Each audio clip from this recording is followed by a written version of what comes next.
Let's begin. I The Mark Thompson Show. know. Let's begin a visit with our Friday friend. He has written about every bit of cinema, music, and the subtitles, and the Marvel universe, and the DC universe, and he watches it all. The streamers, the theater stuff. I don't know how he does it. I could never do it, but he does it with aplomb. How about it for the brilliant culture blaster, Michael Snyder, everybody. Michael, I know you're on the road today. Thank you for being with us. Well, thank you for delaying us to the top of the hour. So, maybe I have a minute or two to tell you what's Give what. me your best 6 minutes, Michael. Oh, good luck on that. The summer solstice is here. The summer solstice is upon us. It's today, the longest day of the year, which means more light to fight the powers of darkness. And we sure need it, right? With the Orange Ogre, Renfield Miller, Pete the Drunk, Christy the Mutt Slayer, Pam the Corrupt, Bobby the Worm Hotel, and of course, Cash the Creepazoid running rampant through the corridors of power. I was so thrilled to see the No Kings rallies last weekend. That was last weekend, wasn't it? It seems like months ago for some reason. Yeah, you're right. Think time just really does blow along much more quickly these days. Meanwhile, as you said, getting back to foggy San Francisco this week, I was greeted by a series of pro-artificial intelligence bus stop ads that read, "Stop hiring humans," to encourage the use of AI employees to handle sales outreach instead of, people who need jobs. Oh, You know, is that really true? Yes. They're all over the place here in San Francisco. And, Silicon Valley, you never fail to disappoint me. As if the robocalls weren't enough. We've got to Can you deal with take a this. picture of one of those? I'd love to see it. Somebody take a I picture of will. one of I those. will. And I will send it to you. There's one right a block away from my San Francisco apartment. And I walk past it every day. And I'm like, oh, my God, how did this happen? And we know how it happened. Anyway, speaking of horror, let's get down to movies and the horror movie de semaine, film de semaine, and that's French for film of the week, is of the prestige variety. 28 years later, Reteam's director Danny Boyle and screenwriter Alex Garland. Boyle has won the Academy Award. Garland has been nominated. Garland's movie Civil War was really a terrific and topical film that I recommend people seek out. But they're doing 28 years later, which is a sequel to their 2002 Corker, 28 Days Later, and its 2007 follow-up, 28 Weeks Later. So they took a little time. 28 years later, catches up to the world almost 3 decades after something called the rage virus escaped a biological weapons lab in England, quickly infected people, and turned them into hordes of slavering zombies. Boyle and Garland get the band of flesh-eating lunatics and those they hunt back together again. And in this alternate reality, the zombie apocalypse is now confined to the UK after initially spreading across the Channel to France and the rest of continental Europe until it was beaten back by those resourceful members of the EU. I mean, no wonder Brexit was such a failure, right? Anyway, while the infected run wild on the mainland, a group of survivors lives a simple life on an adjacent island with a wall protecting them from incursions. Aaron Taylor Johnson, who was most recently seen as Kraven the Hunter in the less than satisfying Marvel spinoff Kraven the Hunter, is back on the plus side of his filmography as a respected town leader, forager, and zombie killer on the island, whose wife, played by Jodie Comer of Killing Eve fame, is dying, and not from the rage virus. So their coming-of-age son, Spike, played by Alfie Williams, is learning the ropes as a zombie killer, as you must in this reality. But he's more interested in finding real medical help for Mom on the mainland against the wishes of his father, even if it means crossing the dangerous causeway alone during low tide and encountering tribes of the infected. And what the kid discovers is a character played by Ralph Fiennes, who is not what he expected. And he also finds carriers of the rage virus who seem to have mutated into like hierarchies. So there are some logic issues, and dumb choices that a teenager might make, but the tension and action scenes are effective. And, you know, the subtexts are especially impactful in the wake of a global pandemic. 28 years later is in theaters, and it's pretty good. You How know, scary is it, Michael? it's got some great tense moments, and there's, you know, zombie gore, but yeah, it's not for you, Mark. Okay, it's Okay. just not for you. All right, let's hope that the good zombies beat out the bad zombies. What's next? Well, there are no good zombies, dude. Come on, get serious. They haven't mutated that well. Did you know that? Are there werewolves or vampires in it?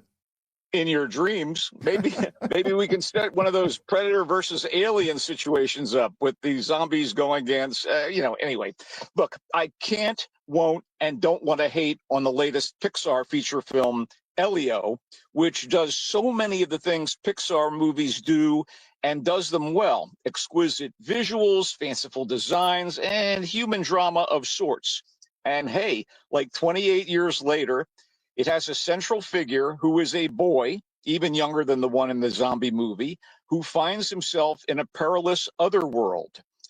The title character of Elio is a pint-sized, initially bullied, outer space-obsessed boy, orphaned and living with his army officer aunt, who conveniently works at a military base monitoring orbital debris. Yeah, that's right. The kid's an orphan. We learn of his parents dying at the start, you know, shades of the widowed husband in Pixar's Up. And, you know, that'll earn some emotional connection with the audience. And it's almost a cheat code, right? Right. Through a series of security failures and glitches at the military base, Elio is able to send a verbal message into the ether, and it reaches sentient beings up there who believe the boy is the designated ambassador from Earth and transport him to a far-flung solar system where multiple species have gathered for an interplanetary conclave. Of course, his by-the-book aunt is really concerned about his disappearance, and the U.S. government is mobilized when it's established that first contact has been made. This is the sort of movie where it's a given that the timid Elio will find courage and pride in himself when he's embraced as Earth's official representative by the Alien Council, which is known as the Communiverse. And when the Council and the kid are subsequently confronted by an alien despot with a recalcitrant son facing some of the same issues that Elio faces, it's pretty obvious how things are going to transpire.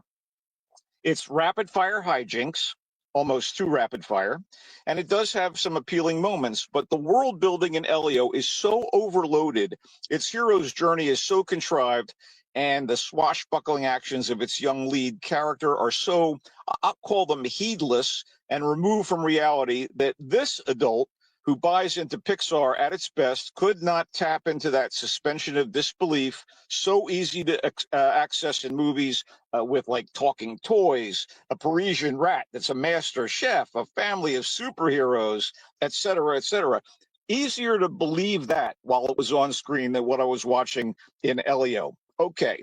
Kids will probably love Elio for its dazzlingly different aliens and the pluck displayed by Elio. It was directed by Madeline Sharafian and Domi Shi alongside screenwriter Adrian Molina, with Jonas Kilbrebe giving voice to Elio. How about this? Zoe Saldana providing vocals for Elio's Aunt Olga, and Brad Garrett, Jamila Jamil, and Shirley Henderson voicing significant aliens, for all the fun that younger viewers are going to have watching this. And again, it is visually stunning. I found it to be lesser Pixar. Like 28 years later, it is in theaters wide across our great nation. Wow. That's too bad, because it looks like the animation or the visual display is quite beautiful. They have set a standard at Pixar with deep feeling and really rich characterizations that make you kind of forget you're watching an animated movie.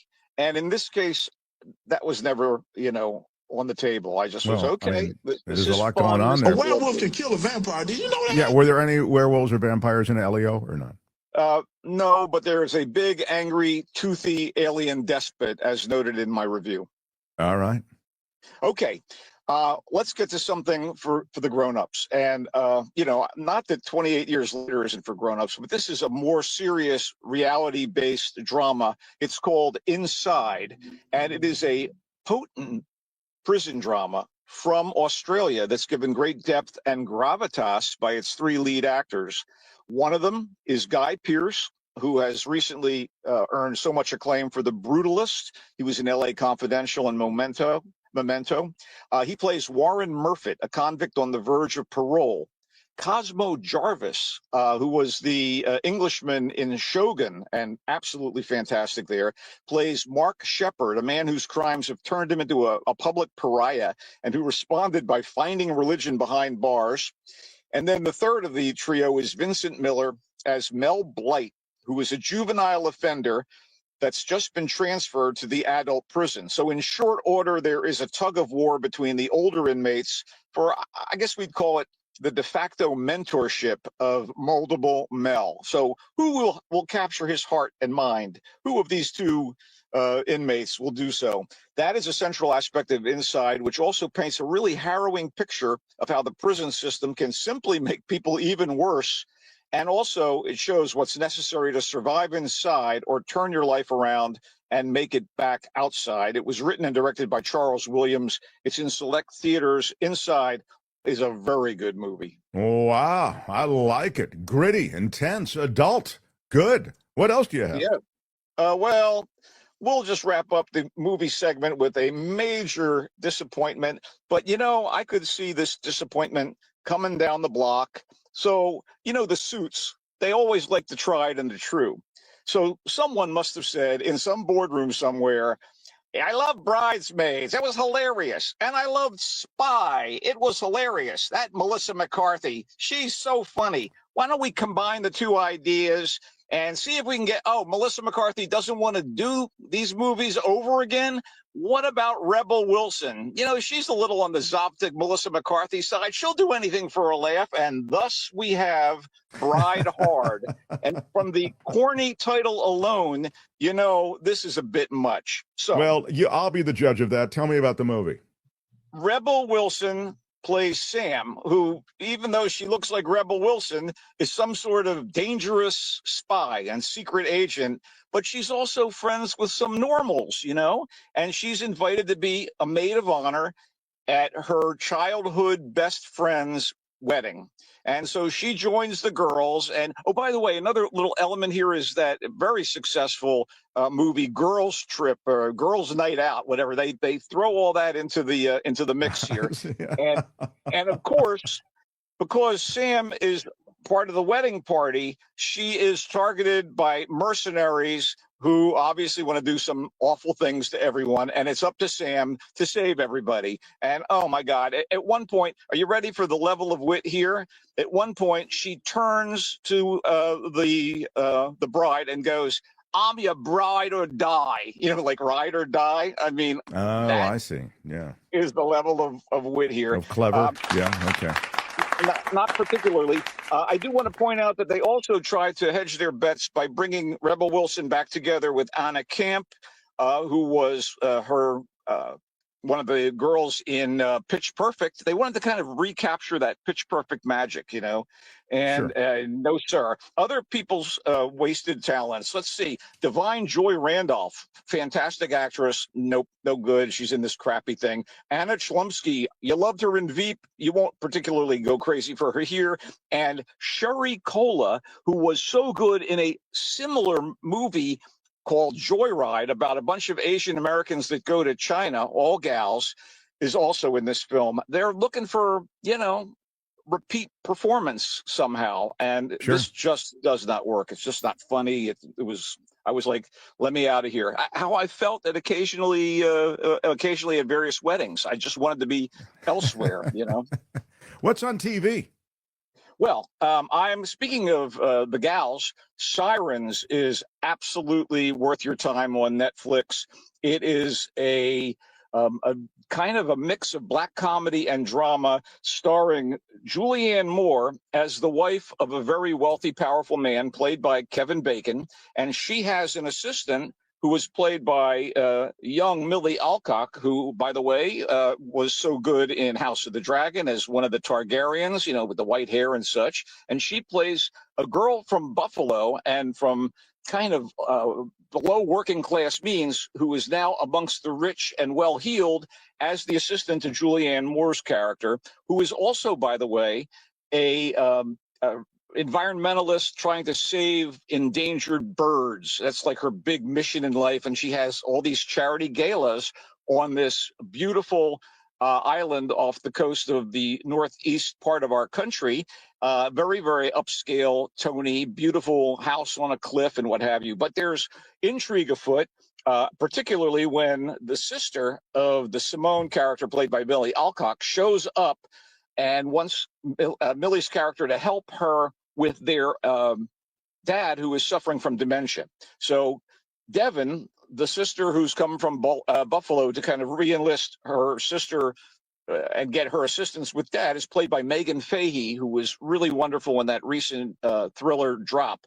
And dad is played by Bill Camp, a fantastic character actor. All of these actors are used to a T. They're really great. It's funny. It's witty. There's this tug of war between the sister and the boss for the affections and attention of Simone, the assistant.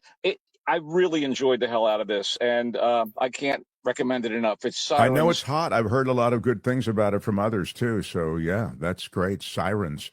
What do you want to finish up with, Michael Snyder? Well, I will just say, since we're talking about the gals, and we love the gals, talk about guilty pleasures. I have been watching season 3 of And Just Like That, the sequel to Sex and the City.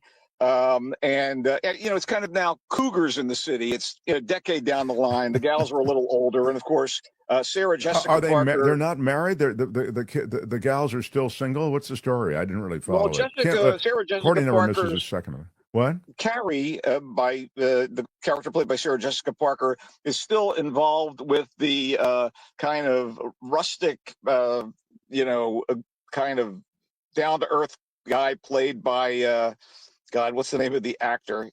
He's, anyway, the point is, they're still together, but they have kind of a long-distance relationship, and one of the characters is married and has 2 kids, and the other one has found her true self, has left her husband, and is still mothering their teenage son, or who's already probably pushing into his 20s, but she is come out as a lesbian. She's played by Cynthia Nixon. Wow. And they've got a couple other gals on board, a couple other gals. They brought us Rita Chaudhry and Nicole Ari Parker, and it's still no sign of Samantha. She's the actress was not that interested in reprising the role. The first episode of season 3 did what was most important for the show. It included a scene with Carrie in a ridiculously big, dumb hat. And that seems to be the raison d'etre of the show, the women parading around in haute couture. But you also, get stuff like Rosie O'Donnell as a Canadian nun visiting New York City for the first time and getting her lesbian on with Cynthia Nixon's Miranda. Oh, my I tell you God. What, Thompson, Party of 4. Yeah, it is so big. You can. It's on Max or HBO Max. So I'm unclear, though. You liked it or you don't like it, or what is it? It's a guilty pleasure because I keep watching it going, how is anybody buying any of this? Let's review. He has the guilty pleasure. And just like that, Sex and the City, all grown up. And he has Sirens, which is more than a guilty pleasure. It's a mix of black comedy and drama. Julianne Moore, Kevin Bacon. He really likes it. I saw a lot of positive comments in the chat as well. That's on Netflix, and these are the TV kind of streaming offerings. Now we get to the theaters. Bride Hard, the answer to Bridesmaids and a bunch of other kind of bridesmaids-ish films with Rebel Wilson, and this one plays a spy as a wedding guest, and it's a mess. Michael couldn't wait for it to end. Inside is the prison film from Australia. He used the word pariah, which is a ding word. He also, by the way, just to double back, used raison d'etre, which is a ding word. All right, so He really likes Inside, this prison film, and says you should run, not walk to see it. It's in select theaters. Elio, the Pixar film, I loved the art. I'm just working off of the poster on Elio, and I can't wait to see it. And then Michael says, no, it would be a mistake to see it. Why are you yelling? Dude, And Pixar has a built-in patina of quality that's undeniable. It's just not up to their best work. Patina's a ding word. It is true that my enthusiasm now has been chastened, has been pulled back by the fact that Snyder does not like it. Why are you yelling? And so Elio is a pass. He started with 28 years later, the horror film that sounded like it had a lot of stuff going on. It had this stuff and that stuff and this stuff and that stuff. And A werewolf can kill a vampire. Did you know that? did not have any werewolves or vampires, I don't believe. But he thought it was meh. I got from you on this. It was good, but it wasn't up to the original 28 Days Later. But But this is good. Okay, so it's better than meh. it's good for what it is. I just also thought people made some dumb moves, and for plot purposes, and you really kind of wonder sometimes. Michael, it's being asked in the chat by Randy, is Kim Cattrall in this and just like that, the Sex and the City continuing No, thing? she's Samantha. I don't want to dishonor Kim Cattrall for having the cojones to say no to Sarah Jessica Parker and this big revival, although she did appear shot separately from the rest of the cast in a climactic moment in the first season. But yeah, she really did not. She's missing, and she was really the best thing about the original series. Well, many would say that you're the best thing about the world of film and cinema, the way you review. You're a wordsmith. You have a topicality to your opening remarks. You're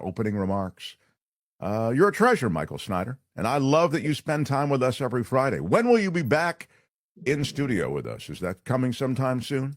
We just don't know. We just don't know. Right. The siren's call of San Francisco is upon me. I'll be back when I'm back when I'm back. But I do miss Los Angeles. Remember, I was waxing ecstatic about the jacaranda trees. None of them here in San Francisco, but we do have fog. San Francisco is pretty great in most ways, I think. So it's fantastic. Yeah, exactly. And our Giants are playing the Boston Red Sox out at Oracle Park this weekend, which brings Rafi Devers into a confrontation with his former team now that he's been acquired by the Giants. I'm very excited. Yeah, you are loving all of that new firepower in the lineup, huh? You bet. Jane O says, thank you, Michael, and she speaks for many of us. I will encourage everyone to read your stuff at thevoicesf.org. You can find Michael Snyder at thevoicesf.org. Michael, as I say, you're a gem. Thanks for spending time with us. He comes and goes on a rainbow. Bye-bye, Michael. So long, and go Giants.